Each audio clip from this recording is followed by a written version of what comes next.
Good afternoon and welcome. Very pleased to be here today to introduce the speaker in today's Gilbert Lecture. The Gilbert Lecture Series was established almost 25 years ago in 1988 by G.S. Beckwith Gilbert, who's the Princeton class of 1963. He may be here, I don't see him, but I understand that he might be showing up here this afternoon. The idea of the Beckwith Lecture Series is to bring innovative leaders in business, government, and the professions to campus to talk to us about their ventures and the insights they've gained in their careers. The first lecturer was Secretary of the Treasury Bill Simon, and the list of lecturers has been distinguished, including Senator Paul Sorbanes, also class of 54, Jeff Bezos, class of 86, Meg Whitman, class of 77, Steve Forbes, class of 70, and recently Sir Gordon Wu, class of 58, among many others. You can see it's a very distinguished group, including today's speaker. Today's lecture is sponsored by the Anlinger Center for Energy and the Environment, by the School of Engineering and Applied Science, the Princeton Environmental Institute, Whitman College, and the Keller Center for Innovation and Engineering Education. Our Gilbert lecturer today is a passionate environmentalist, an innovative business leader, and a true Detroit ambassador. Bill Ford has used his somewhat unconventional and sometimes unpopular vision of sustainable manufacturing and fuel efficiency to transform the way Ford Motor Company does business.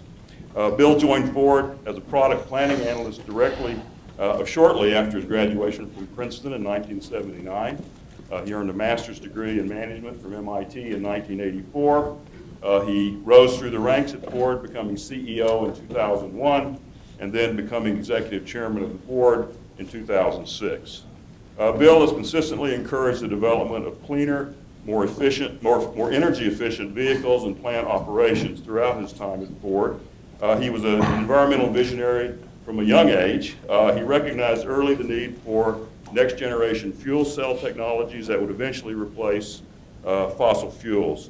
In 2004, Bill revolutionized the company's manufacturing complex, the Rouge Center in Dearborn, and this has become a model for sustainable manufacturing.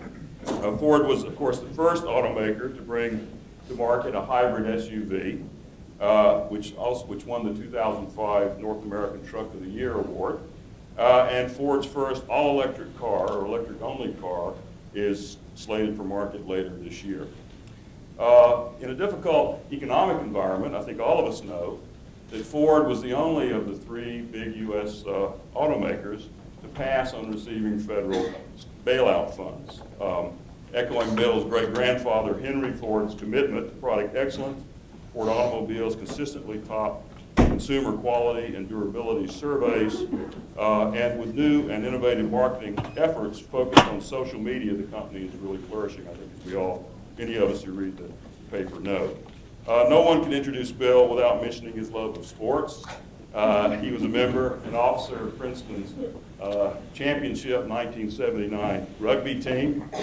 He's an avid ice hockey fan. I understand he also plays on the pond team for Ford. He's also been vice chairman of the Detroit Lions since 1995 and was instrumental in the effort to build Ford Field, an environmentally friendly stadium in Detroit. I think those of us who follow football know that it was also available when other stadiums in the Midwest were under snow. So that's right. Ford Field. While at Princeton, Bill majored in history and was president of Ivy. He and his wife Lisa, who's also a Princeton graduate, class of 1982, are parents to two Princetonians. I think we have one of them here today. Classes of 08 and 14. Bill and Lisa are both dedicated philanthropists, particularly as it relates to the Detroit area. In 2005, Bill created a foundation to fund scholarships for children of Ford employees to attend college.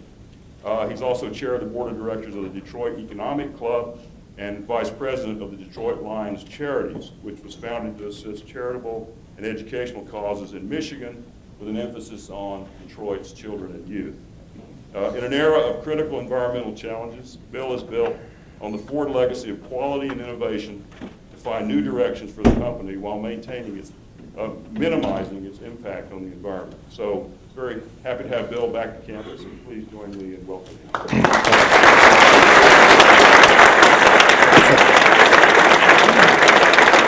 thank you. Thank you very much. And that was a far more impressive introduction than I deserve. So thank you. And I do know that some of my former rugby teammates are in the audience, and I'd appreciate it during Q&A if you did not take the microphone, please. First of all, what Princeton has become since I left is really staggering. If I think of the Princeton Environmental Institute and the Rouge Center, and I think of my days on campus, how I would have loved to have had those two resources available to me. I did become an environmentalist largely when I was at Princeton, and I'll talk about that in a little bit.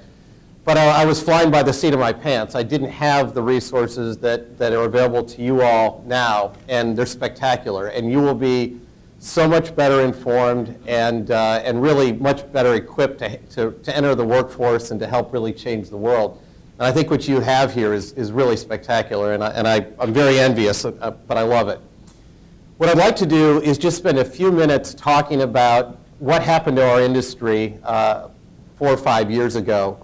And then I'd like to talk a little bit about the environmental challenges and what's happening there, because the transformation is huge. Then I'm going to talk about an issue that's looming on the horizon that most people aren't focusing on yet, but it's going to be a big one and a real one. And then finally, what I'd really like to do is to shut up and turn it over to all of you and let you ask anything that's on your mind. If I can roll the clock back to 2006 just for a minute, the American auto industry was headed for real trouble, and Ford was no exception. We all had overcapacity. The U.S. consumer was tapped out. Our margins were collapsing. And even though we were starting to build high-quality vehicles and starting to get recognized for that, nonetheless, it looked to me like we had tremendously rough waters ahead of us. So we did something that at the time we were ridiculed for.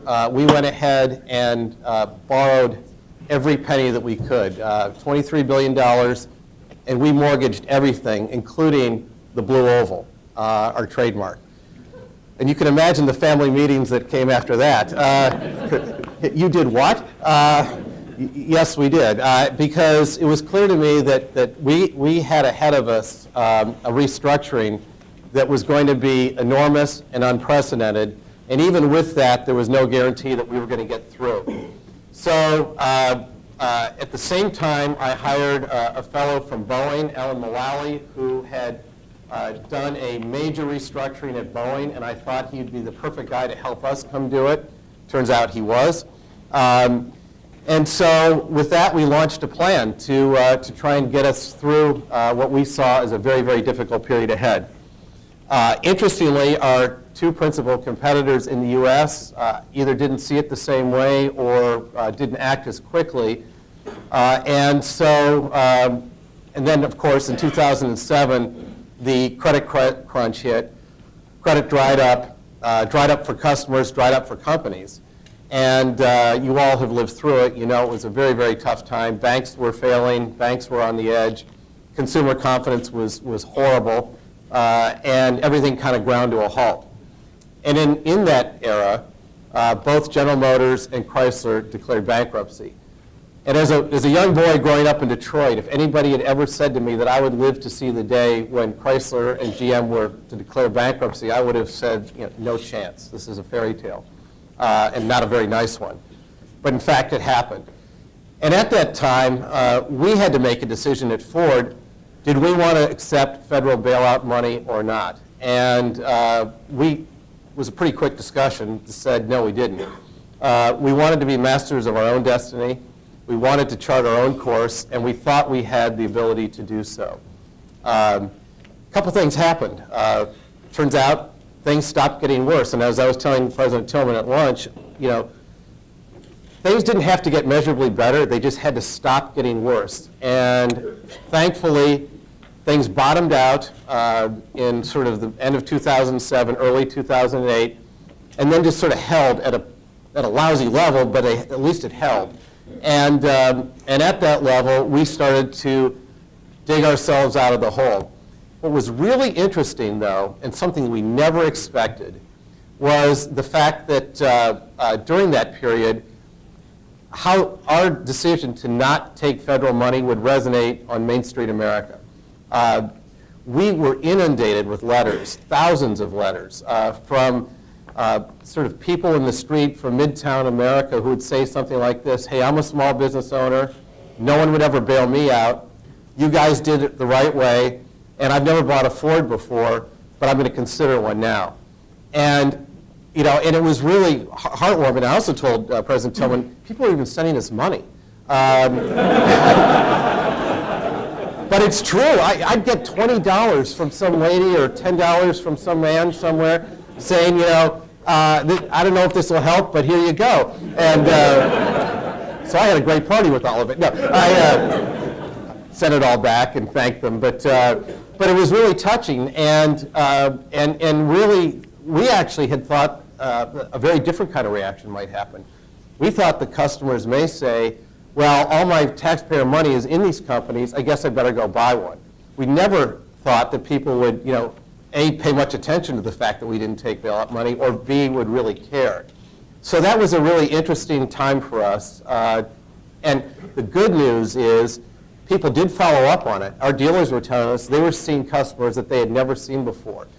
And the better news is we had a lot of good stuff to show them. And the reason for that is we made a very fundamental decision during the darkest time, and that was to not only keep our R&D money flowing, but to actually accelerate it at a time when most of our competitors were cutting back. And not just GM and Chrysler, but our competitors across the board were seeing tough times, and they were cutting back on R&D. But Alan Mullally and I spent many afternoons and early evenings and late evenings sometimes talking about there's no point in going through all this hardship if there's no light at the end of the tunnel. If we stopped investing in the new technology just to survive, what would survival look like? And what's the point? And so we did. We kept investing in lots of new technology, which I'll touch upon in a moment. So when we came, when the fog started to lift a little bit, we had lots of new stuff to sell and lots of new technology that people found interesting. Now, of course, we're getting all the business publications saying, what was your secret to all this? And of course, there was no secret. There was just a plan and a will to execute the plan, and that was it. We thought our plan was right, and the question was, did we have enough time? Well, it turns out, yes, we did have enough time. And then it was all about execution. One of the things that I'm so proud of is there was nobody in the Ford boardroom, nobody in the Ford family, and nobody in the employee ranks who spent 10 minutes second guessing what we were doing. They were all behind us. They all said, yep, we believe in it, let's go. And everybody knew it was going to be a whitewater trip, and in fact it was. But everybody was resolved to make it happen. And that was incredibly energizing to us, to walk into our building in the worst of times and having the employees say to us, hey, everything's going to be fine, don't worry. That was huge. And so, and I don't know how you ever put a price tag on something like that, but it's the belief and the goodwill that we had with our employees, with our dealers, and frankly, as it turned out, with the public, which again surprised us a bit, but it was pretty neat. If anything good came of these last 5 years, I think it's this. There was finally a recognition in this country that manufacturing matters. Because prior to that, there was a sense that manufacturing was sort of, very 20th century. It was Rust Belt America. It was, yesterday's news, and nobody who was particularly bright or ambitious would ever want to go into that, and that we would ultimately become a service economy. But the trouble was, for America, other countries didn't think that way. And it drove me crazy because, for instance, I'd go to Australia and I'd meet with the Prime Minister and he'd say, what can I do for you? But it wasn't a rhetorical question because they had a manufacturing policy in place and an energy policy. And you could say, well, if you could change this, this, and this, then this, this, and this would happen. In America, if anybody said, what can I do for you, there's no point in even answering because it was all too difficult, because there was no policy in place, there was no framework to even have a discussion. And so I really believe, though, that these last few years, there has been an appreciation in the country that manufacturing things does matter. And it matters to the economy, it matters to our national security, and it provides great jobs and lots of them. And I think that is a benefit, because there really hasn't been a strong economy since the Industrial Revolution anywhere in the world that didn't have a strong manufacturing base. And so, but that isn't changing, but what is changing is the nature of manufacturing. It's no longer belching, pollutants into the sky with, sort of Darwinian conditions inside a plant and, a sweatshop mentality. It's become, green, high-tech, and what we're making is going to be green and high-tech. And I think that's a much more appealing view of what manufacturing is and should be. And that's what we're becoming. And because of that, this really is the most exciting time in my 30 years. I've been at Ford 31 years, which is staggering to think about, at least it is for me. But it's the most exciting time in my time here, because technology is really liberating us now and is allowing us to achieve a vision that I've long held, but was always kind of out of reach. And we're dealing with suppliers now like Microsoft and Apple, not just axle suppliers. And so it's a different world that we're in now than we were in even 5 years ago. It's very exciting and it's very cool. Who would have thought that we would have been asked 2 years in a row to give the keynote address at the Consumer Electronics Show, a car company? We were never even invited to the Consumer Electronics Show before. So, and we're winning awards for our technology. Our sync technology we developed with Microsoft that's in our vehicles now, which basically, and what we're really doing is we're bringing all the elements of the handhelds and your computer, into your vehicle in a way that hopefully isn't causing driver distraction, and that's a whole other discussion which we can have. But it's really becoming a very seamless bit of technology. Your car is with your phone, with your house. Let me just pause here for a second and just talk about sort of what my environmental vision, how it came about, and ultimately now how technology is going to actually see it through. When I was at Princeton, before I went to Princeton, I grew up in Detroit, and cars were cool, and that was the end of the story. The Beach Boys wrote songs about cars, and cars were freedom, cars were fun, and it was, everybody remembers their cars and their friends' cars and the front seats and the back seats. They were great, and so. But then I got to Princeton, and I started hearing from professors that. That the world was changing, and that the auto industry was not such a great thing. That it was, filling our skies with smoke and from the plants, and it was filling our cities with smog from the tailpipes. And it really struck a chord with me, and I became very interested in the environment. And as I said in my opening statements, I really wished then we had then what you all have now, which are these great resources where I could have really developed my thinking. But so as I was at Princeton, I developed this notion that I didn't want the car business, and I didn't really care about anybody else but Ford, to become like the tobacco industry, where we would basically be a socially unacceptable place to work, and we wouldn't get the best and brightest because they would have to apologize to their family and their friends for working there. And it struck me that that's where we were headed unless we changed dramatically. So then I went and joined Ford really right after graduation, and was kind of shocked to see that the professors were right, that there was this head in the sand mentality in Detroit, and I sort of naively now, looking back, decided I was going to try and change it. And to say that I wasn't well received was pretty much an understatement, I think. I was considered a Bolshevik and lots of other things that by suggesting that we needed to be much more conscious of emissions and fuel economy. And I joined the board in 1988, I think. I think that's right. But anyway, and I was pulled in to one of the top-ranking offices and said I had to stop associating with any known or suspected environmentalists. And I thanked them, and I walked out and immediately started to interact with more environmentalists. And then, you know, ultimately, I ended up being the first sort of business person, and certainly the first industrialist to ever speak to the Greenpeace annual conference. I think it was in 2000. And when I got back to Detroit, that was not, I didn't exactly have a ticker tape parade waiting for me. But you know, it was really important to me that we start to build bridges because the environmental community was encamped on one side, the industrial community was encamped on the other side, and there was no dialogue taking place. And so it was an interesting journey. But in fairness to, you know, to what was going on in the marketplace, there wasn't a great demand pull for green vehicles. And why? Well, gasoline was cheaper than bottled water. You know, and what really amounted to was, you know, everybody wanted to, they wanted all their neighbors to be environmentalists, but they wanted to drive what they wanted to drive. And, you know, and that's kind of the way it went. People loved their own car and hated everybody else's.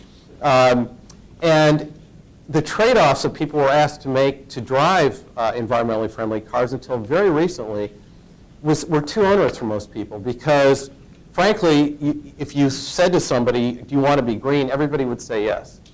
But then you'd say, okay, you're willing to give up space? Are you willing to pay more? Are you willing to give up horsepower? Are you willing? Basically, people had to drive no fun econo boxes with AM radios and no air conditioning. And, you know, and that really wasn't most people's idea of a lot of fun. And so, but the technology didn't really exist to deliver a no trade-off experience. What's so cool now, if you fast forward to today, is it's all happening, and it's happening in real time. And I think what's going on in the world of engine technology is absolutely staggering because if you look at the first 100 years of Ford Motor Company, which is, I think we're 108 now? 108. First 103 years, nothing changed much. Internal combustion engines, okay, they were refined, but it was pretty much the same thing all the way back to my great-grandfather's Model T. But now, you know, we are introducing, we'll have 5 electric vehicles on the road in the next couple years. We have biofuel vehicles. We're still investing in hydrogen, both fuel cell and internal combustion engines. We're dramatically cleaning up the gasoline internal combustion engines, and we have clean diesels. I mean, I certainly have a point of view where this is all going, but the point is there's a lot of really cool technology being developed right now, not all of which will ultimately play out. Some will be transition technologies, but it's all happening, and it's happening now, and it's happening in a way the customer doesn't have to make trade-offs. I mean, with a minor exception on pure electric, because we still have to build out the infrastructure and all that, and we can get into that if you'd like during the Q&A. But you know, to me, it's really exciting that you know, for 31 years, I've been struggling with how to make a green car company. And you know, I actually almost left Ford several times during my early years to go join an NGO because I felt so strongly that the change had to happen. But then I was always, you know, coming back to the fact that, well, if I didn't stay and change it, who would? And so, but you know, it was hard because there weren't a lot of kindred spirits back then, because a lot of people, I think, just couldn't see the possibility of what green could look like, not just in the vehicles, but in the plants themselves. So I really feel great that while we certainly haven't declared victory, we got a long road ahead of us, but I think you can see a line of sight now to energy independence and clean vehicles. And to me, that's really awesome. It'll happen in my lifetime. But as this is all happening, there's another big issue that's looming out there, and looming rather large. It's not getting much airtime yet. And that's this notion of global gridlock that I think is going to hit us because I've got a few facts here because I don't memorize these. But okay, by mid-century, 75% of the world's population will live in cities, and 50 of those will be greater than 10 million or more. And most of those cities won't have the infrastructure to move people around efficiently. So the question is not going to be to jam more cars. And in fact, today there are 800 million vehicles on the road today. If you just future this out and nothing else changed, there would be 3 to 4 billion vehicles on the road then. But where are they going to go? And where, and where are you going to store them? Where are they going to drive?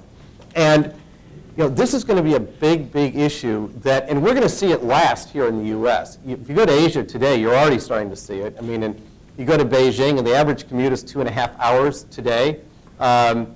You all saw that fun traffic jam they had last summer of 11 days.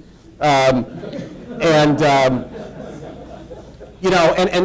that's just the tip of the iceberg. There's more to come. And so if you think about moving people, and if I look back at my great-grandfather's original vision of personal mobility and the freedom that allowed people, it's interesting.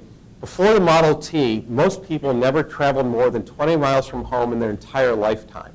And that's an incredible statistic. But then the Model T opened the roads to people and allowed them to choose where they lived, where they played, and where they worked. And so for most of the 108 years of Ford Motor Company, that personal freedom was a great thing.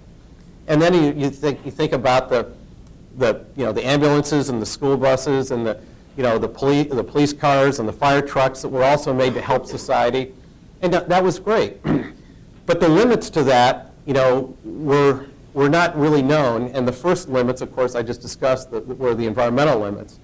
And now I think we're coming on the physical limits of just too many cars, too many people.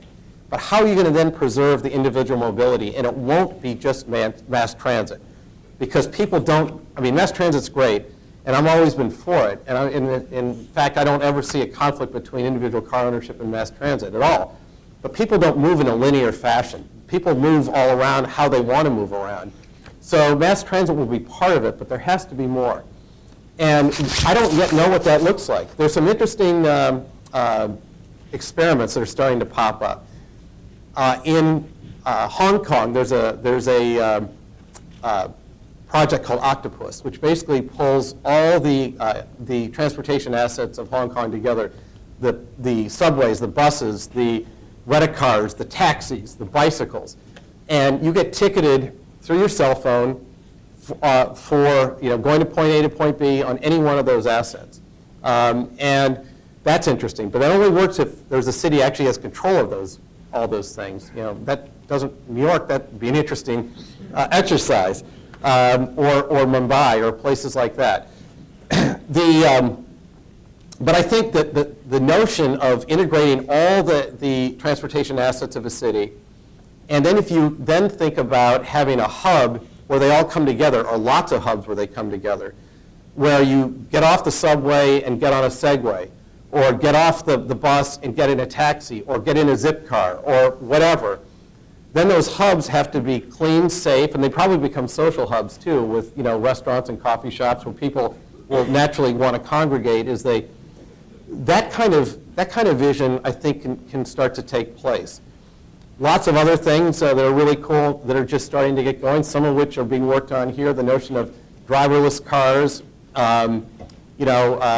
real-time traffic, vehicles that speak to each other, vehicle to vehicle. We're spending a lot of time and money and intellectual capital on vehicle-to-vehicle communication. So a car in front could say to a car a mile back, hey, traffic jam, and then your car could immediately reroute you to a better route. This is interesting, most of the congestion in cities is caused by people looking for parking spaces. So it's true. And so what if you, when you left your apartment or your house, would prearrange a parking spot on at the grocery store, 10 minutes ahead it would be there.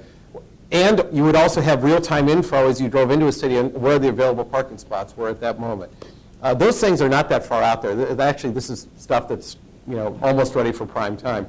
So we're just starting to nibble at the edges of this solution for personal mobility in a way too crowded world.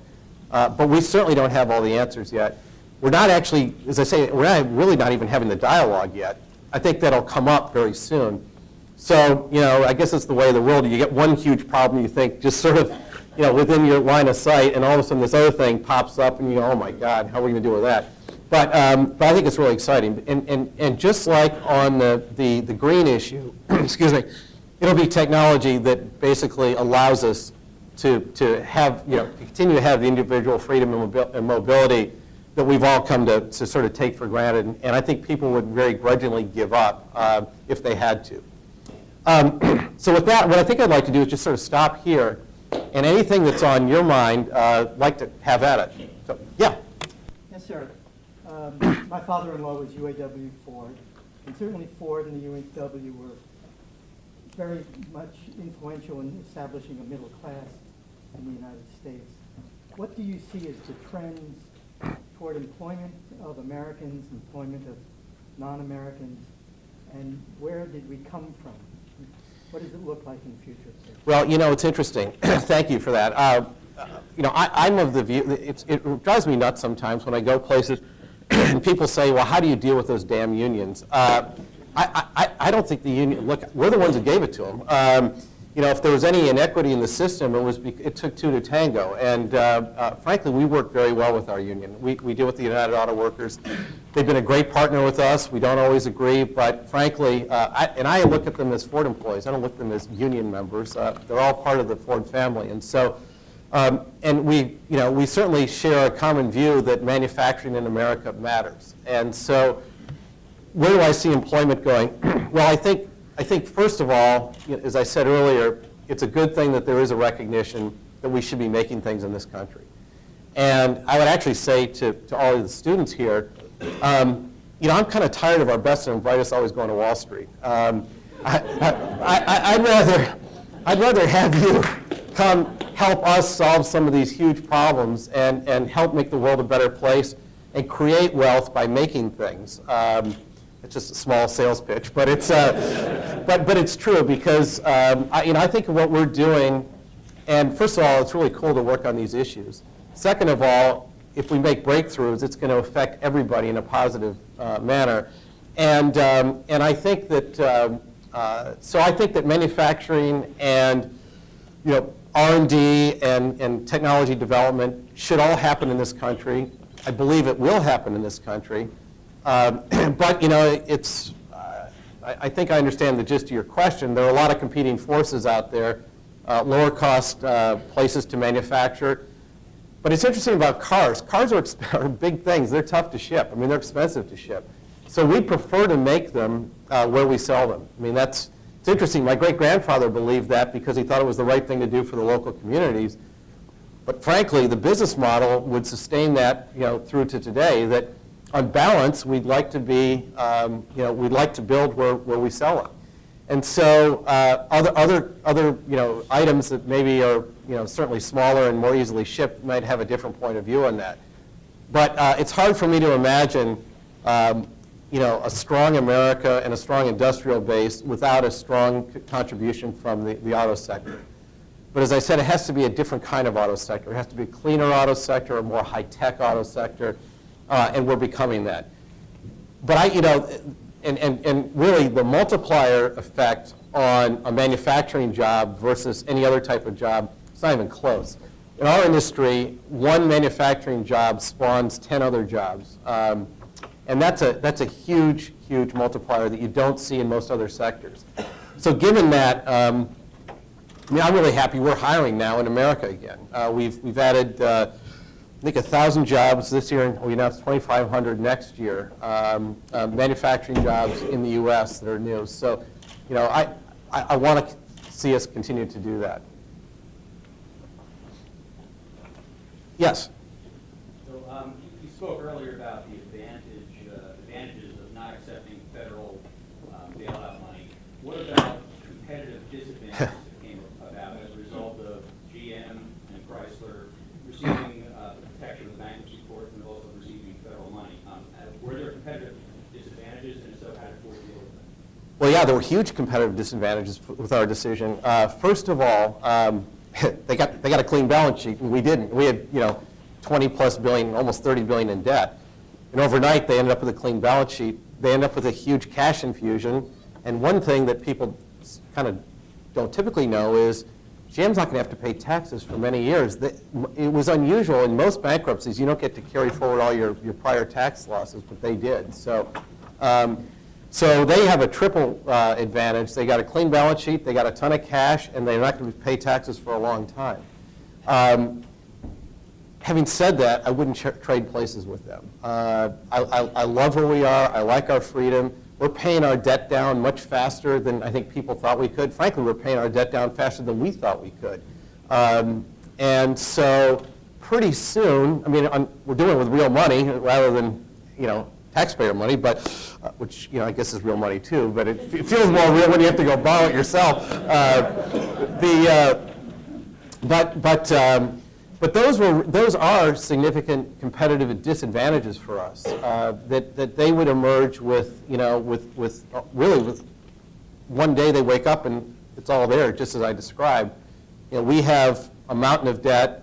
We have to pay taxes, and our balance sheet is anything but pristine. It's becoming more pristine. In fact, we're getting close to getting back to investment grade, which is a goal we've set for ourselves, and it's getting closer. Every year we sort of are we're pulling that time frame closer. So it's not a temporary disadvantage. I mean, it is a temporary disadvantage. We don't think it's permanent. It's not structural, but nonetheless, you asked what they were, and those are the main ones. But as I said, I kind of like where we are. Yes? What are the plans for the EcoBoost line of motors? And will we see it maybe in something as iconic as the Mustang? The question was, what are we going to do with the EcoBoost motors? EcoBoost is this technology that we've introduced on our gasoline engines and actually in our diesel engines in Europe, which basically allows you to get the fuel economy of a 4-cylinder with the power of a 6-cylinder, or the fuel economy of a 6 with the power of an 8. And it's direct injection turbocharging, and it's not a terribly complex, but it's it was a big deal for us because it's not expensive for the customer. They get power and fuel economy, and and also towing capability if they want it on a bigger vehicle. And the question is it going to be available in the Mustang? Yes. Yes. This is an emissions question. The plug-in electrics would theoretically have no emissions out of the tailpipe, but there is the power plant that has to generate the electricity. What's the balance there? It's a really good question. This is why we need a national energy policy, because you've hit on the key dilemma that we face. We could have clean tailpipe, emission-free vehicles, but if we're building coal-fired power plants to power that, it's not a great equation. Now, I'll say parenthetically, it's easier to control emissions from a stationary source than a mobile one, so maybe it's still not a good trade-off. But I think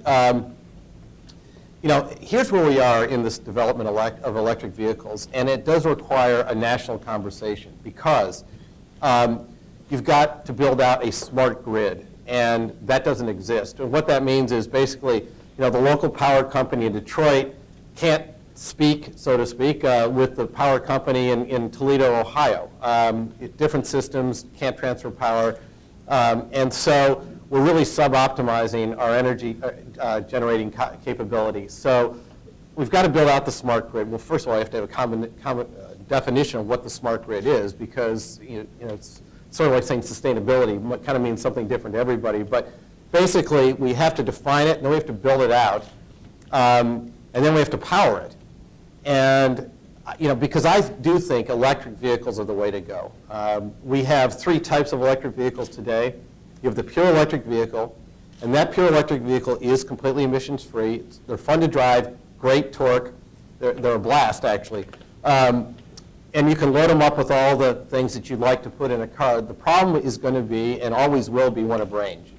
So if you live in San Francisco and you drive around the city most days, that's perfect. But if one day you want to drive down to Los Angeles, you're probably out of luck. So then we go to the plug-in hybrid, which some of you have heard of. And basically, what that is it allows you to drive the first, I'm going to make this up, 40 miles typically on electric.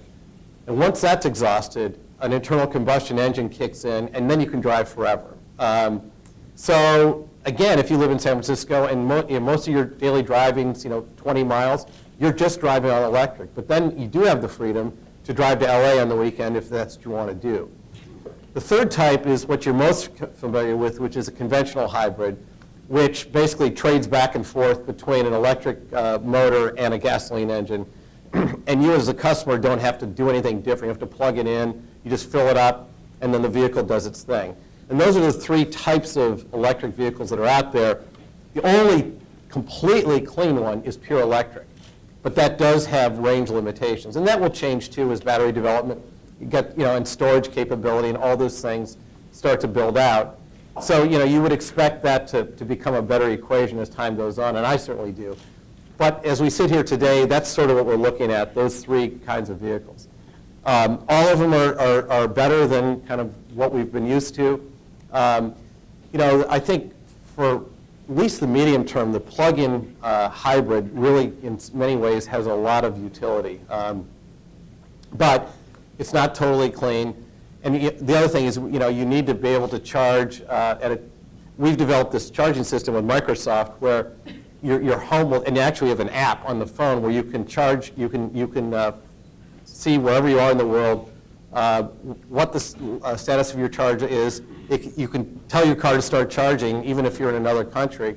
But you can tell it to start charging when it gets the best rates, because one of the things that what we've developed is a system where you will know as the customer plugging your car in or your truck in, when's the best time for me to do this? When am I going to get the best rates from the utility? Typically it's in the evening when they have excess capacity, and typically the worst time to charge is 4 o'clock on a hot summer afternoon. But you will know that, and if you're a little bit flexible, you can take advantage of that. So there are lots of different technologies that are being developed around the electric equation that are interesting and are going to be very helpful to people. And we're just starting to scratch the surface. I mean, the rate of change and the rate of innovation is huge in this area. And it's really going to be up to us to try and keep up with it. Because you think of a car cycle, it's typically 3 years or 3.5 years from time we start to develop it to the time it hits the market. That's a lifetime in technology terms. And so one of the things that what we've done at Ford, which I love, is we're now building our vehicles on global platforms. So the vehicle we sell in Europe will be the same as in Asia and the same as in North America. Allows you to introduce technology at a much faster speed because you're only developing this thing once, and then you can add on as technology develops. Helps you spread the costs out over millions of vehicles rather than thousands of vehicles. And frankly, that was our strategy on electrification. Some of our competitors have chosen to build a dedicated electric vehicle. Here it is. The problem with that is they don't have any idea what the demand's going to be. And if it's less than they thought, they're going to have to discount them and try and shove them out the door. And it's hard to modernize it because you can't justify the cost of investment in this standalone thing. What we've done is, for instance, we've taken our Focus vehicle, which we sell about 2 million of around the world, and we're electrifying different parts of different families of the Focus. So if, and they're all coming down the same assembly line. For instance, we're building in Wayne, Michigan. And if there's a big upswing in demand for electric, that's fine. We can flex up more of those and sell less of the gasoline version. If the electric isn't in demand, we just take that down. We turn up the gasoline. That was a kind of a bet we made that we thought was, because we don't know what the true demand's going to be. And it would allow us also to keep our pricing lower because we're spreading the cost over millions of vehicles rather than a few hundred or thousand. So it's a different approach for Ford than what you've seen maybe with some of the other manufacturers. And it hasn't really been articulated fully yet because the vehicles really aren't even out there. But it was a point of view that we had in terms of what we thought would ultimately be best for the customer, give them the most choice and ultimately allow the best pricing and allow real customer demand to dictate what happens rather than trying to shove them out the door and having to discount them. Yes? You mentioned 3 types of electric vehicles. You build the first, you build the third, but you don't build the one in the middle. The plug-in? The one that uses a gasoline engine to charge the battery. In other words, Chevy Volt. Back when I was in high school, I did a term paper, that was back in the 60s, on exactly that same process, because it's no different than a diesel locomotive and how it operates. And yet that seems to me to be the most logical one, but yet it's the one that is not just coming to market. It is just coming to market. We are building, it's actually not in production yet, but it'll be in production by the end of the year. And the Chevy Volt, there was a, man, I don't really want to talk about Chevy much, but there was a, you know, they first said it was all electric, and oh no, I guess it's an electric assist, and basically it's a plug-in electric is what it is. And that's, you know, it's a technology that I said a second ago I think is, you know, really interesting because it does allow maximum flexibility for the buyer. It may not be the best environmental long-term, but it's an interesting transitional technology, I think, and that's what we're doing. You know, we are going to have all three. We'll have the pure electric, we'll have the plug-in electric, and we'll have the conventional hybrid. Yes? In light of, you mentioned sort of there's two drivers in efficiency, which is one of the problems is you want to be efficient, you want your neighbors to be efficient. Does increasing sort of a bottom-up need for efficiency through like a gas tax or some other similar means help you Yeah. your environmental support? Or That's a really good question. For those who couldn't hear it, you know, is to drive efficiency through the economy, would I favor something like a gas tax? Yes. I've been screaming for a gas tax for 10 years. Problem is, there's no political will to get it done. So I've stopped talking about it because it's not going to happen. But to illustrate the point, in Europe, you know, several years ago, they decided they wanted to come down the CO2 glide path. And so this, at the time, the best strategy for the European manufacturers, of which Ford was one, was clean diesel because, you know, things like electric weren't on the horizon yet. This is, you know, going back a few years. And so it was interesting because the NGOs, the government representatives, and the automakers all got around a table, and you can imagine the kind of opinions that were being thrown around. But remarkably, all agreed upon a CO2 glide path, and then they said, okay, well, how are we going to get there? Well, the manufacturers said, well, the only way we can get there is if we sell fewer gasoline engines and we sell more diesel engines, and because that'll increase fuel economy and, you know, blah, blah, blah. And so the governments then said, all right, then our job is to put in place a taxation policy that will drive that customer behavior. And they did. So if you pull into a gas station today in Europe, the price of diesel is significantly lower than the price of petrol because of the taxation structure. And guess what? It worked. Customers, you know, aren't stupid. They pulled in and said, guess I better get rid of my gasoline engine. I want a diesel. And the mix of diesels just took off as everyone hoped it would, and the CO2 slope came down. You know, and so there's a real life example. And my gosh, if they can do it in Europe with all those different countries and all those different point of views, and you know, it shouldn't be impossible here. But I, you know, having said that, I'm not sure there's any political appetite. In fact, I'm quite sure there's not a political appetite for a gas tax, and I think that's too bad. It's not the only strategy we can employ by any means, but it probably would have been a useful one. And your basic point is absolutely right.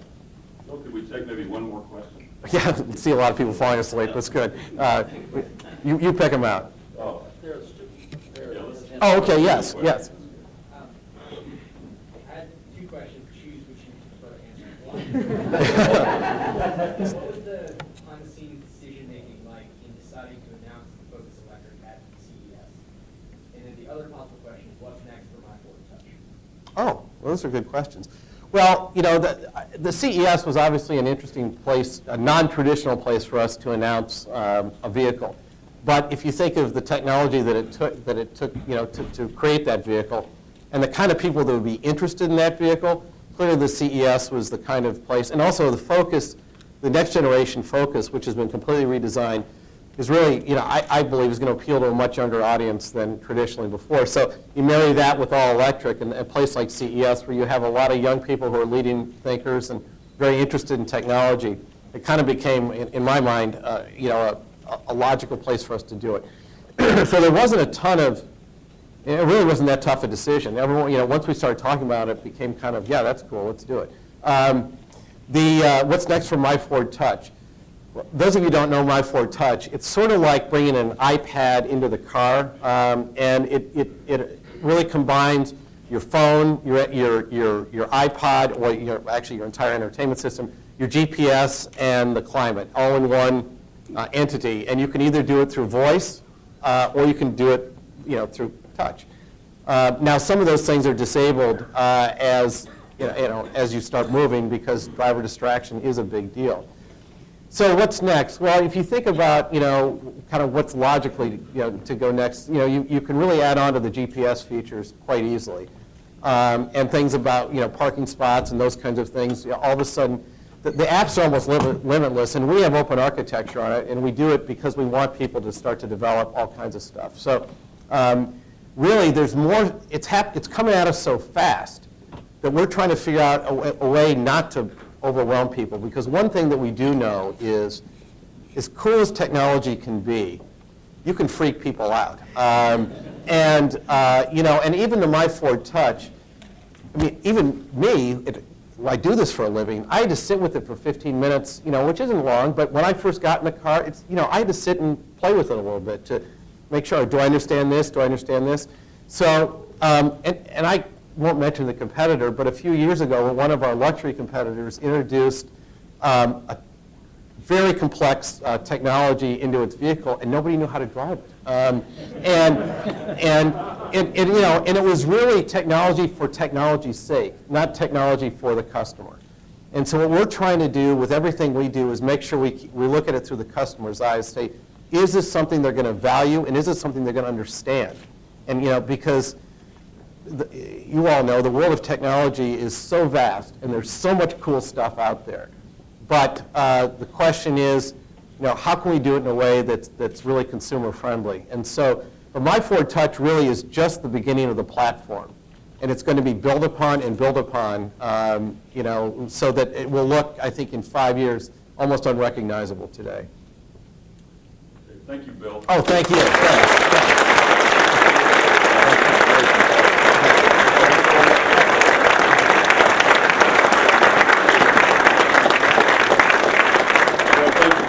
Very compelling talk, and we can't let you come to Princeton without giving you something orange and black. So awesome. Here's something Thank you so much. Thank you. very Thanks. much. That's great. Thank Thanks. you.